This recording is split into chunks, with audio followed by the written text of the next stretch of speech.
Hi friends, welcome back to Sakhi reviews. గుడిలో సీతారాముల కళ్యాణం జ్యోతి, సూర్యతో పాటు ఆనంది, ఆదిత్య కూడా దగ్గరుండి జరిపిస్తారు. ఇదంతా ఎలా జరిగిందో తెలుసుకోవాలంటే పూర్తిగా వీడియో చూడండి. ఈరోజు స్టోరీ చాలా ఇంట్రెస్టింగ్గా ఉండబోతుంది. ప్లీజ్ సబ్స్క్రైబ్ చేసి లైక్ చేయండి ప్లీజ్. ఇంక సూర్య సునందకి కాల్ చేస్తాడు. నమస్తే సూర్యగారు, ఎలా ఉన్నారు అని అడుగుతుంది. బానే ఉన్నానండి అంటాడు సూర్య. బెయిల్ మీద బయటికి రావడమే కాదు, నిర్దోషిగా కూడా మీరు బయటకొస్తారు అంటుంది. థ్యాంక్స్ అండి, మీరే అర్థం చేసుకున్నారు అంటాడు. వీలు చూసుకుని ఒకసారి మీరు మా ఇంటికి భోజనానికి రండి అని సునందంటే, రేపు మనమందరం ఎలాగో గుడిలో కలవబోతున్నాం కదండీ. గుడిలోనా? అవునండి, రేపు శ్రీరామనవమి కదా, సీతారాముల కళ్యాణం జరిపించాలనుకుంటున్నాం.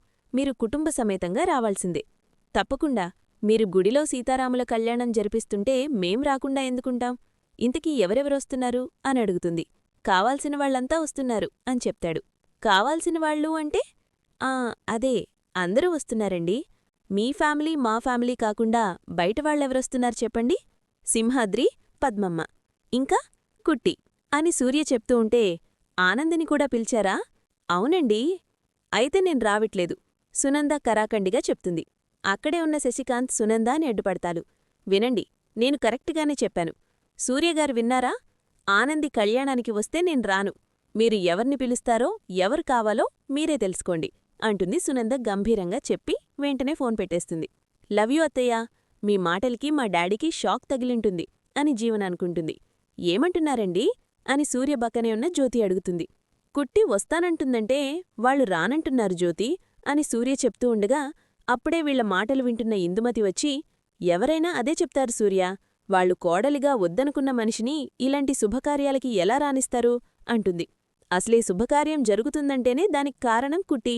కుట్టి లేకపోతే నేనీపాటికి జైల్లో ఉండేవాణ్ణి. అలాంటి కుట్టి లేకుండా నేను జ్యోతి సీతారాముల కళ్యాణం ఎలా చేసుకుంటాం? అయితే నీ కూతురు కుటుంబాన్ని వదిలే సూర్య. పిన్ని, ఇప్పుడు నువ్వు కుట్టిని పిలిస్తే తర్వాత జరగబోలేది అదే. మేం ఆల్రెడీ కుట్టికి చెప్పాము అత్తయ్యా, తనకి కావాల్సిన ఏర్పాట్లు కూడా చేయమన్నాము. రేపు గుడిలో సీతారాముల కళ్యాణం జరుగుతుందన్న ఆనందంలో ఉంది అని జ్యోతి అంటూ ఉంటే, జ్యోతి, మీరు తెలివైనవాళ్లు కదా, సునంద మూర్ఖత్వం గురించి మీకు తెలీదా? మీమీద కోపంతో మీ కూతుర్ని పుట్టింటికి పంపలేదనుకో, అప్పుడేం చేస్తావ్ అంటుంది. కృతజ్ఞత అంటూ ఒకటుంటుంది కదా పిన్ని అంటాడు. ఆ కృతజ్ఞతతోనే తన అర్థం చేసుకుంటుంది సూర్య. తను కూడా మాకు కూతుర్లాంటిదే కదా అనంటాడు. కాని జీవన మీ సొంత కూతురు అని ఇందుమతి అంటే, అయ్యుండొచ్చు, కుట్టి జీవని కంటే తక్కువేమీ కాదు అని జ్యోతి అంటుంది. అయితే మీరు జీవనని మర్చిపోండి అంటుంది ఇందు. ఎలా మర్చిపోతాం పిన్ని? ప్రాక్టికల్గా ఆలోచించి సూర్య, మీరిప్పుడు కుట్టీతో జరిగిందంతా చెప్పండి, అర్థం చేసుకుంటుంది. అలా కాకుండా రేపు శుభకార్యంలో జీవన అత్తారింటివాళ్లు ఎందుకు రాలేదు అని కుట్టి అడిగితే, వాళ్లు నువ్వొస్తే వాళ్లు రాము అన్నారు, నువ్వే కావాలనుకుని వాళ్ళని వద్దన్నాము అని కుట్టీతో చెప్పారే అనుకోండి, కుట్టి హ్యాపీగా ఫీలవుతుందా? తప్పుచేసిన తన కోడల్ని ఇంట్లోంచి బయటికి గెంటేసింది. ఏనాటికైనా అత్తయ్యగారు అర్థం చేసుకుంటారన్న ఆశతో బ్రతుకుతుంది కుట్టి. ఇప్పుడు మీరు కుట్టీకి ప్రయారిటీ ఇచ్చి మీ వియ్యంకుల్ని బాధపెడితే సునంద మిమ్మల్ని కూడా వదిలేస్తుంది.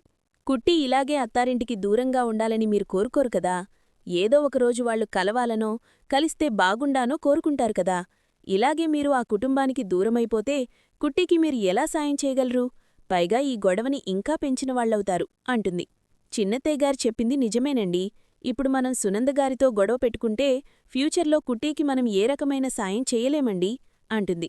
నాకు అంతా అర్థమవుతోంది జ్యోతి, కాని మనం కుట్టీని కళ్యాణానికి నువ్వుండాలి అని చెప్పాం. ఇప్పుడు వద్దు అని ఎలా చెప్పగలం?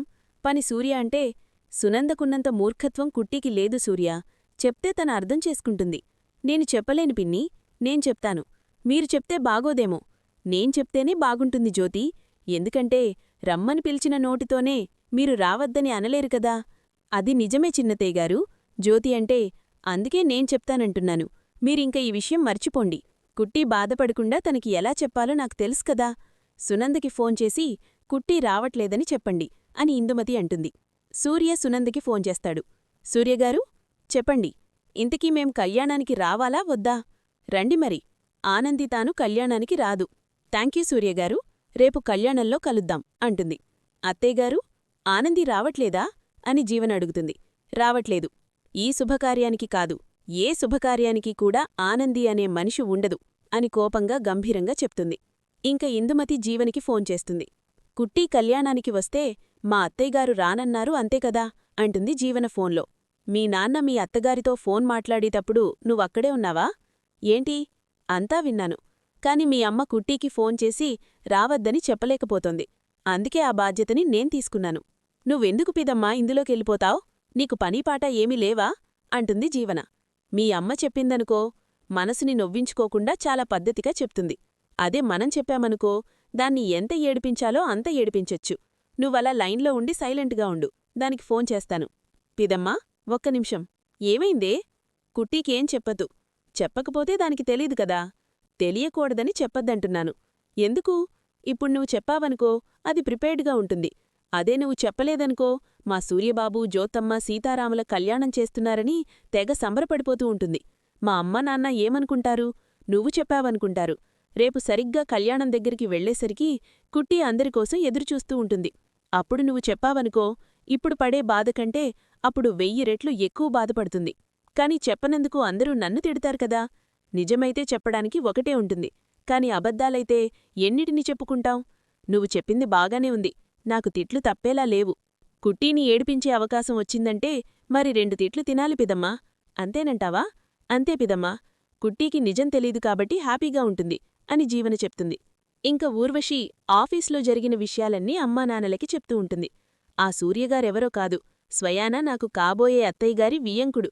నేను ఎవరికైతే తోడికోడలవుదామనుకుంటున్నానో తనకి స్వయానా తండ్రి. ఆదిత్య ముందు భార్యకి స్వయానా తండ్రిలాంటి వ్యక్తి. పైగా వాళ్లది లాయర్ కుటుంబం కూడా. అంటే దెబ్బమీద దెబ్బ అన్నట్టంటుంది. షాకుల్మీద షాకులిస్తున్నావ్. విన్నా? మీకిలా ఉంటే అసలు నా పరిస్థితి ఎలా ఉంటుందో ఒక్కసారి ఊహించండి. ఆనంది సూర్యగారికి బెయిలిస్తి తీసుకొచ్చింది. ఆ మత్తుమందులు పెట్టిన వాళ్లని ఎట్టి పరిస్థితుల్లో వదిలిపెట్టను అంటోంది. నేనేమో ఇప్పటివరకు సునందగారింటికి కోడలైతే మనకున్న అప్పులన్నీ తీరిపోతాయననుకున్నాను. కాని ఇప్పుడు అప్పులు తీరిపోవడం కాదు, జీవితాలే పోయేలా ఉన్నాయి. నిజం తెలిస్తే నేను మత్తుమందుల కేసులో ఇరుక్కుంటాను. ఇక జీవితాంతం జైల్లో ఊసుల్లెక్క పెట్టుకుంటూ కూర్చోవడమే నా పరిస్థితి అంటుంది. అమ్మో, ఇదేంటి ఇలా జరిగింది? నిన్ను నమ్ముకునే మేమున్నాం. నువ్వేదో అద్భుతాన్ని చేస్తావ్, ఆ ఇంటి కోడలవుతావ్, ఈ సమస్యల్నుంచి బయటపడతాం, మనం కోటీశ్వరులమవుతాం, గార్డెన్లో ఉయ్యాల కూర్చుని ఊగుతాం, కార్లో తిరుగుతాం, ఇలాంటి రకరకాల కలలు కన్నాం కదమ్మా. ఇప్పుడు చూస్తే ఆ కలలన్నీ పగటి కలలయ్యేలా ఉన్నాయి. ఇప్పుడేంటి ఈ పరిస్థితి? మనం ప్రమాదంలో ఉన్నాం. ప్రమాదం కాదే, చాలా పెద్ద ప్రమాదంలో ఉన్నాం. ఏంటో మన జీవితాలు ఇప్పటిదాకా పెనంమీదే ఉన్నాయనుకుంటే ఇప్పుడా పెనం మీద నుంచి పొయ్యిలో పడేట్టుంది. ఏం మన జీవితాలయిపోయినట్టేనా? అని ఊర్వశి వాళ్లమ్మ తెగబాధపడిపోతుంది. ఏదో ఒకటి చెయ్యాలి. ఏదో ఒకటి చేసి ఆదిత్యకి దగ్గరవ్వాలని చూస్తుంటే అది కూడా చాలా కష్టంగా ఉంది. అక్కడ ఆదిత్య తమ్ముడుగాని, వాళ్ల నాన్నగారిగాని, ఆ ఆనందిగాని ఇబ్బంది పెట్టేలా ఉన్నారు. చూస్తుంటే వీటిని ఎలా తేల్చాలో అర్థం కావట్లేదు. అలాగంటే ఎలాగైనా మనం ఏదో ఒకటి బయటపడాలి కదా. మనం దీన్నుంచి బయటపడాలంటే నేను ఆదిత్యని పెళ్లి చేసుకోవడం తప్ప వేరే దారి లేదు అంటుంది ఊర్వశి. ఇక చైతన్య, శశికాంత్ ఆదిత్య గదిలోకి వచ్చి, అన్నయ్యా, ఏమిట్రా? నీతో కొంచెం మాట్లాడాలి.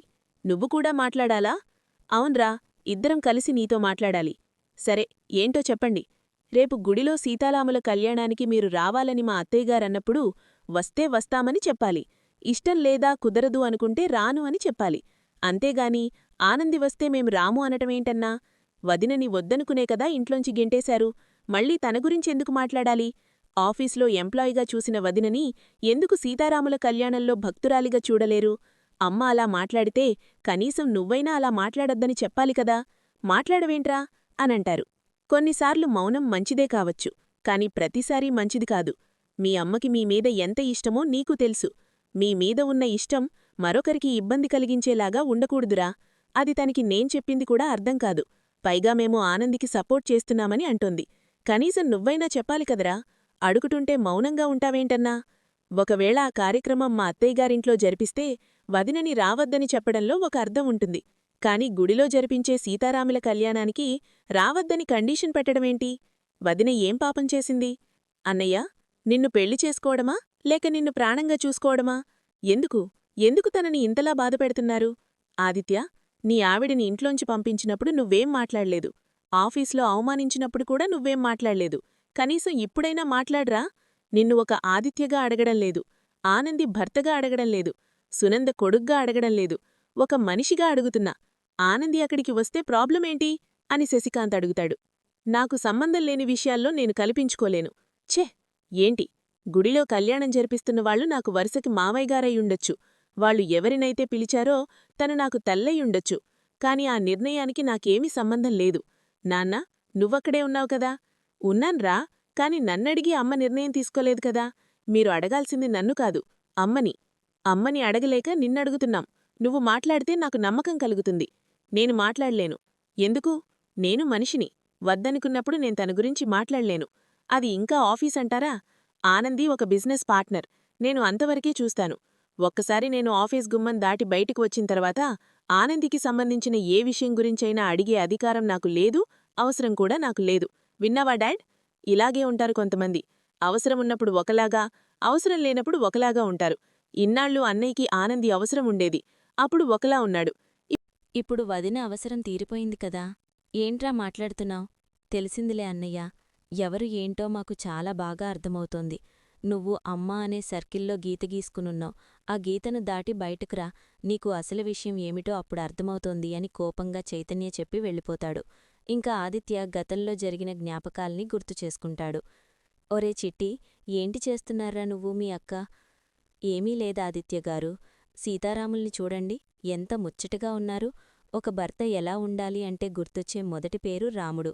ఒక భార్య ఎలా ఉండాలి అంటే గుర్తొచ్చే మొదటి పేరు సీతమ్మ. ఆదర్శ దంపతులు వీళ్ళిద్దరూ. ఎన్ని కష్టాలొచ్చినా, ఎన్ని సమస్యలొచ్చినా ఒడిదుడుకులన్నిటినీ తట్టుకుని నిలబడ్డారు. నేను చిన్నప్పట్నుంచీ సీతారాముల కథలు చాలా విన్నాను. అవునా ఆదిత్యగారు? నాదో చిన్న కోరిక. ఏంటి?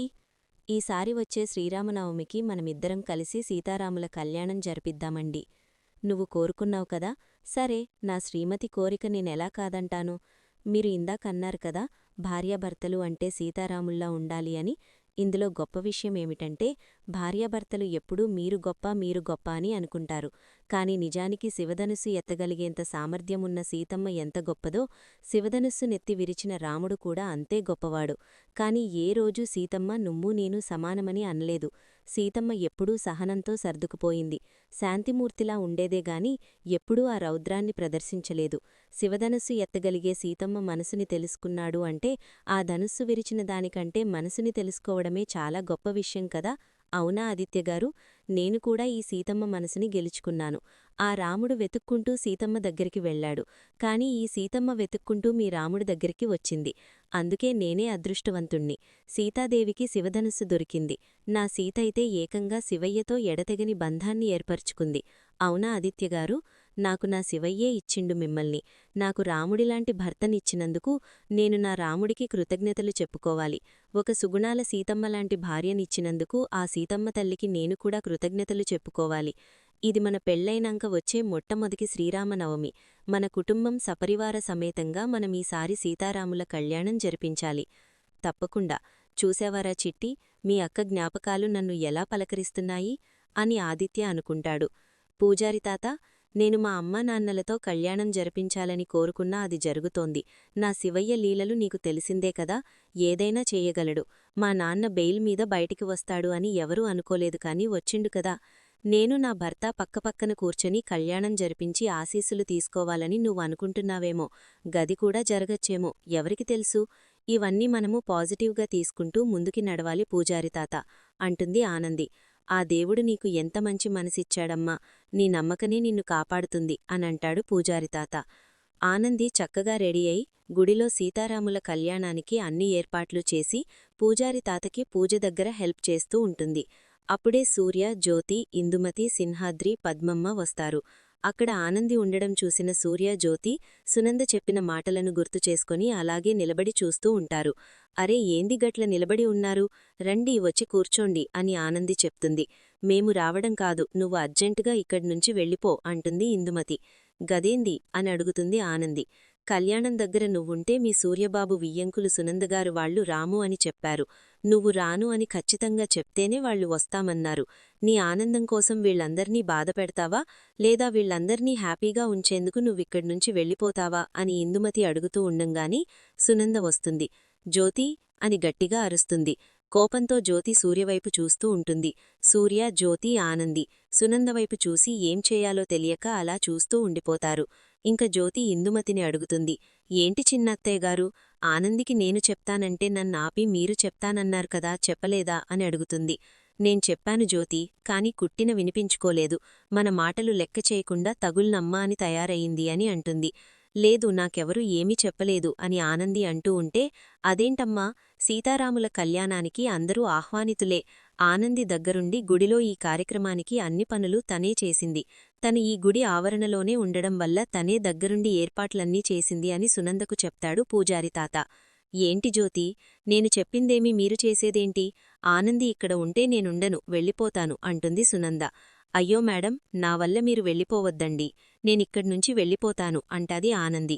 అప్పుడే అక్కడికి వచ్చిన ఆదిత్య, అమ్మా, ఎవరెక్కడికి వెళ్ళవద్దు. గతంలో నేను ఆనందికి మాట ఇచ్చాను, ఆ మాటను నేను నిలబెట్టుకోనివ్వు. జ్యోతి, అత్తయ్యగారు, సూర్యమావయ్యగారుతో పాటు మేము కూడా సీతారాముల కళ్యాణం చేస్తాము. నువ్వు దీనికి ఒప్పుకో అమ్మా. నా మీద ఏమాత్రం ప్రేమ ఉన్నా ఈ ఒక్కసారి నన్ను క్షమించి ఒప్పుకోని అంటాడు ఆదిత్య. ఆదిత్య అలా అడిగేసరికి సరే అని అంటుంది. ఇంక సూర్య, జ్యోతితో పాటు ఆదిత్య, ఆనంది కూడా కళ్యాణం జరిపిస్తారు. ఇదంతా చూసి ఇందుమతి, జీవన మండిపోతారు. మరిన్ని అప్డేట్స్ కోసం ప్లీజ్ సబ్స్క్రైబ్ చేయండి. Thanks for watching.